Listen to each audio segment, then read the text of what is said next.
March 2004, I met him on Match.com. We emailed several times, spoke on the phone once, and at that time making plans for a date that Friday night. During that date, he drugged and raped me.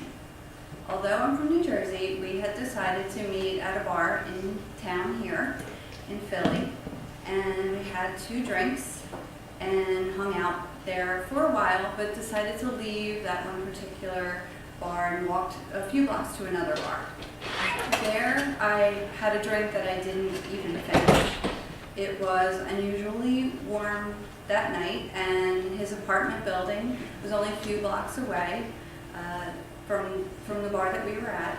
So he asked if I would like to see a view of the city from his apartment building on the rooftop. I accepted the invitation, and after that, we went down to his apartment. I declined another alcoholic drink, but accepted a soft drink, and this was the drink that he drugged.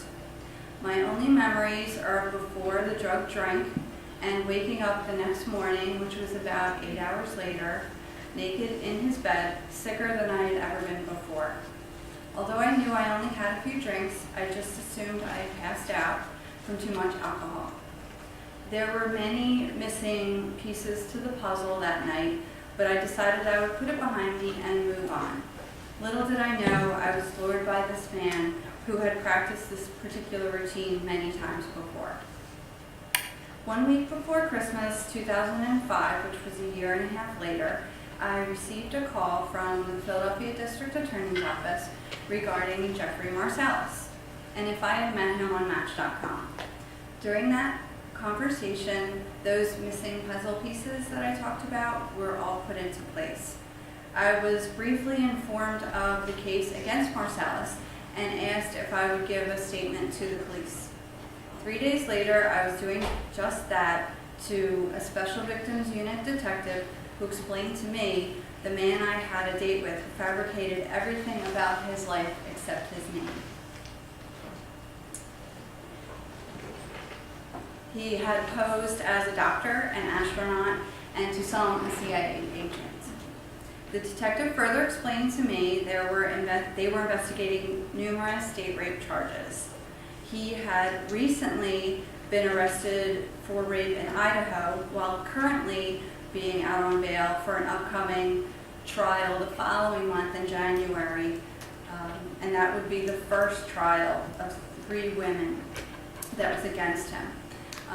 When he was arrested in Idaho, they did a search of his apartment and his computer, and not only came up with my name and profile in his computer, but many other women too, plus what they figured was a homemade substance that he was using as his date rape drug.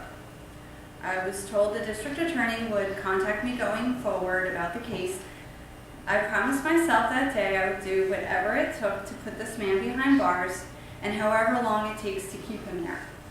He was acquitted of all charges against him in the January 2006 trial, but rearrested in the courtroom and taken back to jail. I'm proud to say that my statement was a small part of his being arrested. That year, I tried to prepare myself for the upcoming preliminary hearing in October. That was the day that I met Kathy. She introduced herself and explained the services provided by WAR, Women Organized Against Rape, and she gave me her card. I did not know until a month later how much I was going to need her help to get through the very long, seemingly unending court process. I went in that day to face and accuse my rapist in open court and tell the most embarrassing story that you could ever tell to a room full of strangers. Although difficult, the longer I sat there and answered the question by his defense attorney and the judge, I was feeling stronger and knew that I could do it. There were a few people I had told about this, but no one I could really talk to who could understand. So I called Kathy at WAR in January, 2 months later, and she referred me to my counselor, Laura, who was my rock throughout the next couple of years. I met her on a regular basis in 2007 and again in 2009. She and the amazing people at WAR gave me a safe, comfortable place to go and talk and know that I was supported and unjudged. There are only 2 situations I felt that safe and comfortable, and besides that one, the other was with the other women that were just like me, who had been fed a bogus story by Marcellus and secretly had their drinks drugged too. I was diagnosed and treated with PTSD. There was a 3-week trial in May of 2007. My charges were dropped, a strategic decision made by the district attorney, but 7 women got up on the stand and told their very similar stories to a Philadelphia jury with a total number of approximately 37 charges. I followed the trial daily online and attended the closing arguments along with the other women, so hopeful. The jury deliberated for 5 very long days and came back with only 2 guilty verdicts for the charge of sexual assault.